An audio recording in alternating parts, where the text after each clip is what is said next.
Dimday Red is a powered by the Apocalypse RPG created by Spiros Drakatos and published in 2023 after a successful Kickstarter.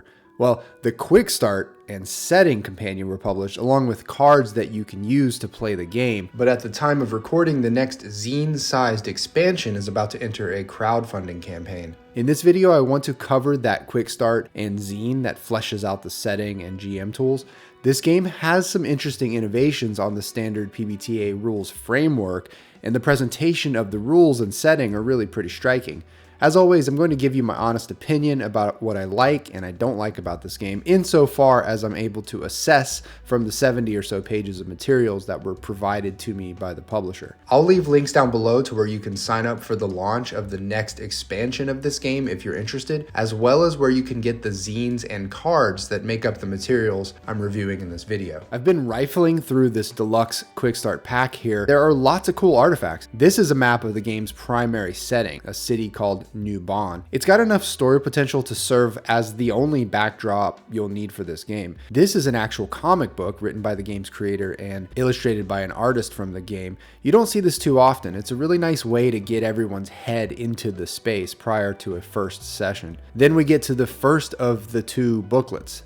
The first one is the Quick Start itself, and I'll be covering most of its contents in this video. It contains the rules and general setting for the game. The second booklet is a deeper dive into the setting, and I'll also be covering that in the video. Finally, we come to the cards. There are two decks. The first contains the 7 deadly sins and the 7 virtues that come into play in the game.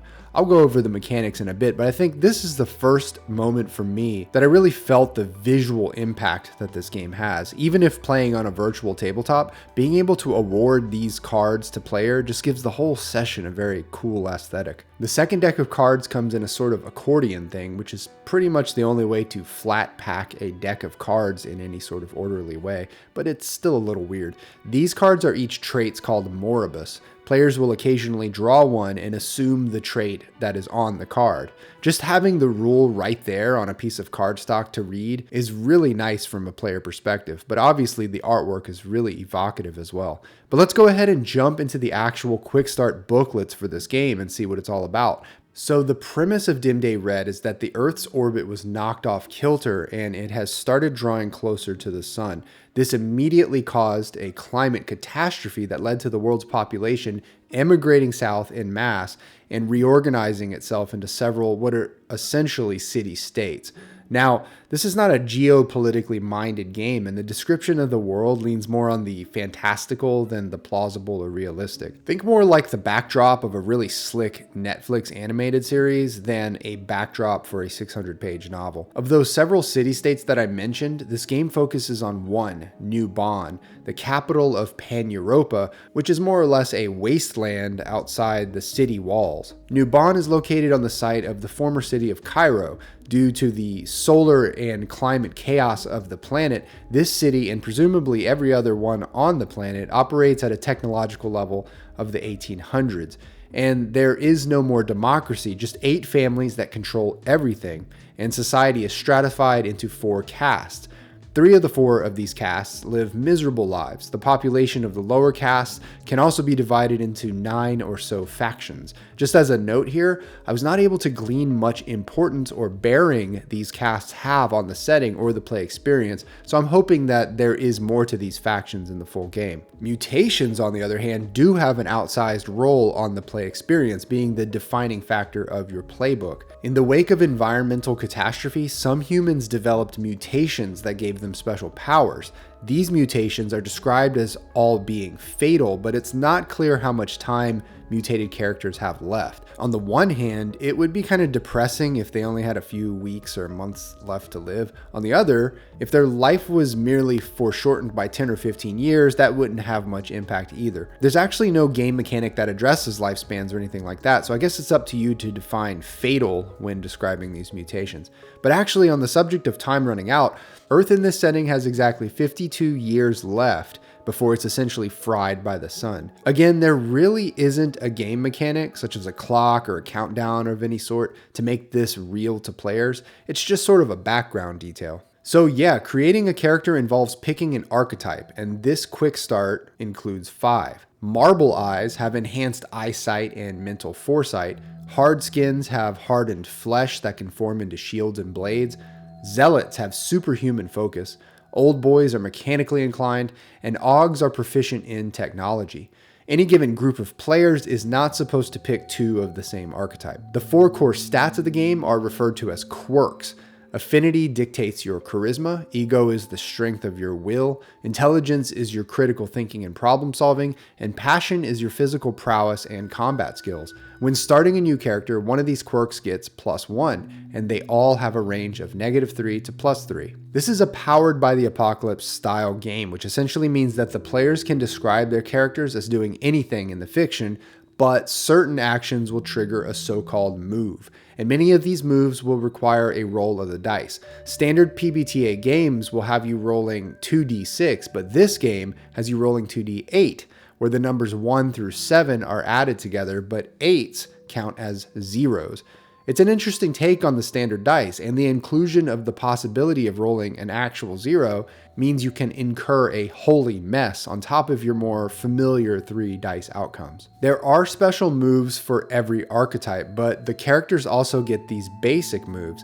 If you'll notice, these each have a quirk or core stat associated with them, so if you have a bonus or penalty in that quirk, then you'll apply that to your dice roll. Each of these moves defines what a full hit, partial hit, and a miss looks like. I thought it was a nice touch that each move has a plain, straightforward description highlighted in black next to each title. Most all PbtA games have lively or creative move names, and this one is no exception. So it's nice that the author just plays it straight with you here and tells you what each move is at its core. One thing I thought was peculiar was that 3 of the basic moves here have to do with getting information from a situation.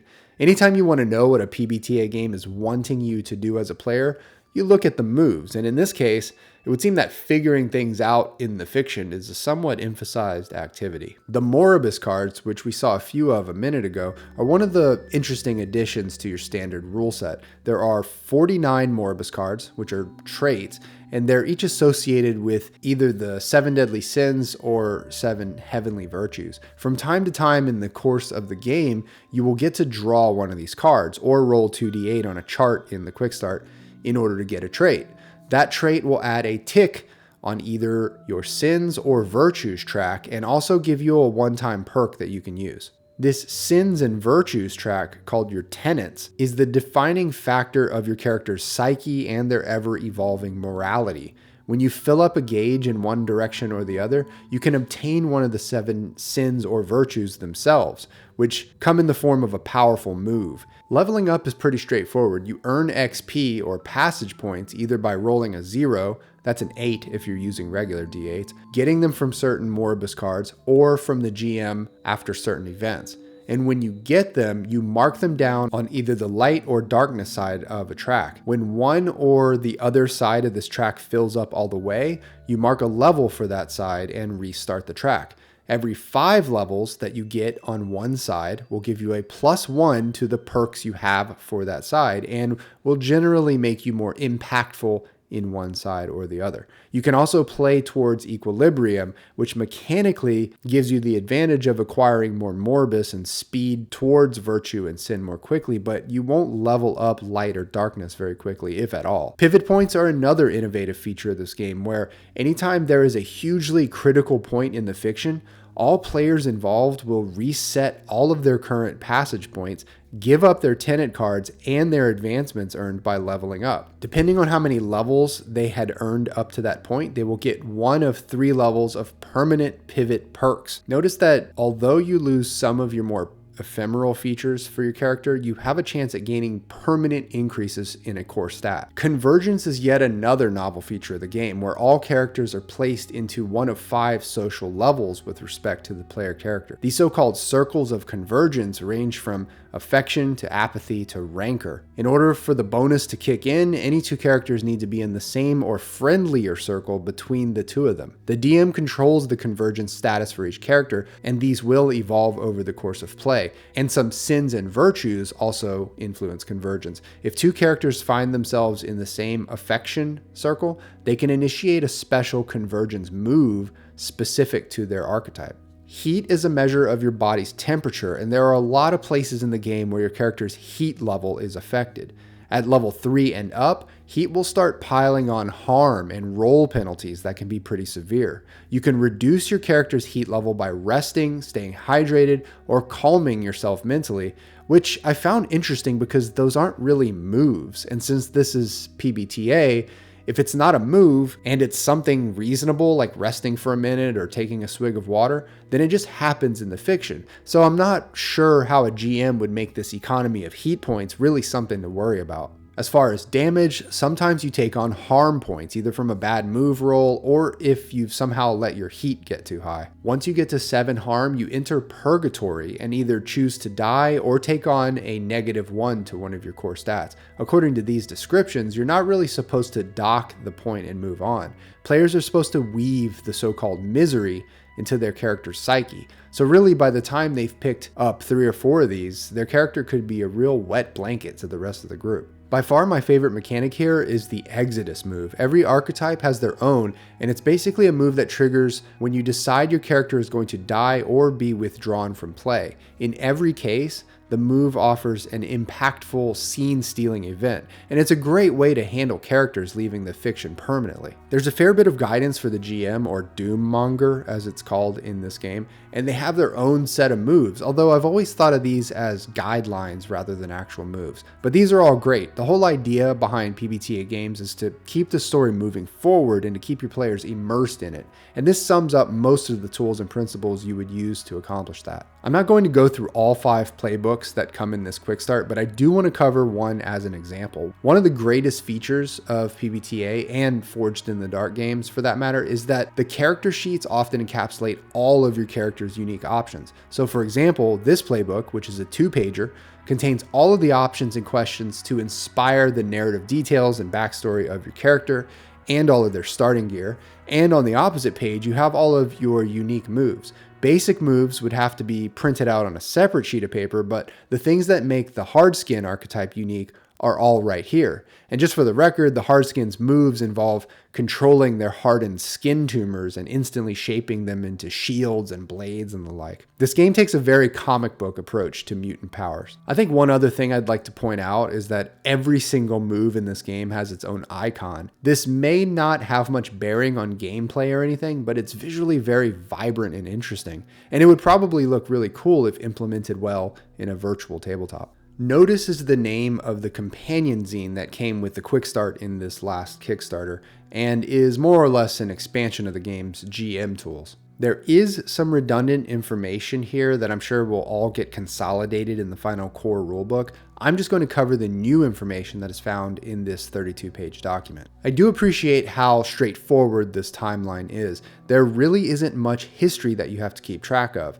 The Earth's orbit went out of alignment, there was a big war and mass migration, society reorganized itself under 8 powerful families, bada bing bada boom. There are definitely some details about the big city here. Newbon is a city caught in a constant power struggle between factions. There's mention of another megacity called Nova Veneta further south, but this game firmly takes place in this one city, which is itself divided into a nice part and a not so nice part. The illustration here is worth coming back to when reading through the city's description. I'm not going to go into every single district here, but it's basically a medium to low-tech cyberpunk motif. The districts are run at the street level by crime-oriented syndicates, but above them are these 8 families that write the law and reside in these huge structures looming over the city. There's no formal education, and a huge, heavily guarded wall separates the haves from the have-nots. There are 4 castes that I mentioned earlier, and 8 or so factions. I'm not sure how the castes and factions play into the game other than as narrative elements. You don't appear to gain any mechanical bonuses, for example, by being a member of one or another. The rest of the zine is essentially a bunch of plot hook ideas for the GM, and embedded in them are some more truths about the setting. For example, in this short list of rumors, it's mentioned that cats are more or less worshipped in the city, and there are little cat shrines everywhere. There are also allusions to game details I'm curious about, but not yet elaborated on, like these Paragon pilots, for example. These are supposed to be elite police officers, basically, and have a neural connection to their mecha. It's the first mention of mecha anywhere in these materials, and I would love to know more about those. The one district of Faust is detailed to a large degree here, it being the most livable and respectable districts of the worst half of the city. Monojux duels are madman-style motorcycle duels that people watch as the official sport. There are some NPCs detailed here. I haven't mentioned this before, but the comic book style artwork does a lot to elevate this game's setting and its overall presentation. The consistent and crisp artwork just does a lot to evoke the world this game is trying to convey. One challenge I have so far is pinning down the exact level of technology that this setting employs. You can see from this list of curios that people are using things akin to punch cards and mostly bladed weapons, but as the GM, you have to be careful not to let that spill over into actual electronics, because I think that's where the line is drawn. So alright, here are my thoughts on the Dimday Red Quick Start and Supplement Zine. Vestigial setting details. There's some ambiguities in the setting that I think could get tightened up in the final game. 3 examples are: mutations are fatal, but how fatal? Will your character actually die soon because of their mutation? And how does that affect the game? The 52 years left on Earth. What is the importance of Earth having 52 years left? Are players expected to play out campaigns with that in mind? I'm a little distracted by the 52 years, to be honest. Could the setting be just as impactful, maybe even more hopeful if we left that part out? And tech level. The setting is described as being at industrial revolution levels of technology, but we have body augmentations and electric motorcycles and monojux armor and batteries. I actually ran all of these concerns by the author, Spiros Trakatos, and he told me that 1, the mutations being fatal are meant to be a minor detail that GMs can occasionally emphasize in the fiction in order to tamp down on the abuse of mutant powers if they want to, but nothing beyond that. 2, the 52 years thing is intended as a thematic pillar of the game, as it's meant to invoke the paradox of human facing a hopeless situation by living life to their fullest and most courageous. Obviously, if playing this game in a one-shot, it's not likely to come up, but for longer-term play, the doomsday clock on Earth could compel some interesting character thoughts and motivations. 3, tech level is meant to incorporate electricity, but not electronics. I think the solution to this ambiguity, personally, would be to have some comprehensive lists of gear, weapons, and vehicles in the final game, so I'm crossing my fingers for that. Fascinating new PbtA mechanics.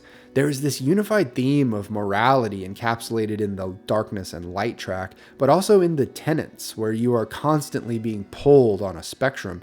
And one of the key features of the whole system is that all of these points get flushed from time to time with a pivot in the fiction, and your character can start their journey of morality all the way over.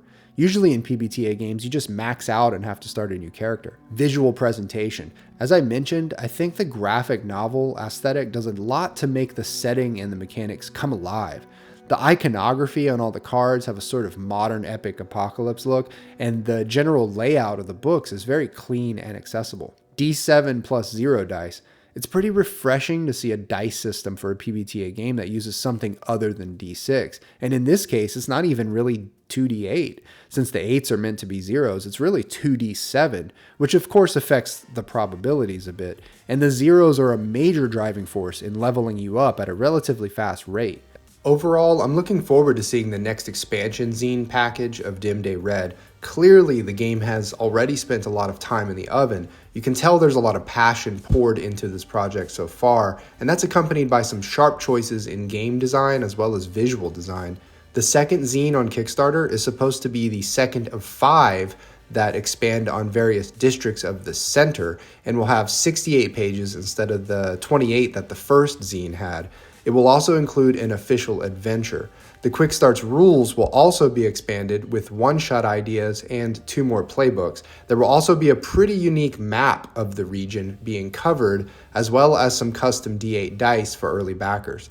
Eventually, Dimday Red will reach 5 full zines and a Quick Start expanded so much that it resembles the full game, at which point the creator Spiros will have it all contained in something that might look like this. But we'll see, right? He's taking it one zine at a time right now and building the game in a fairly unique way. I'll leave a link down below to where you can sign up for the Kickstarter. Let me know your thoughts on this game so far, and especially if you've been able to bring this to your table yet. As always, thanks for watching. See ya.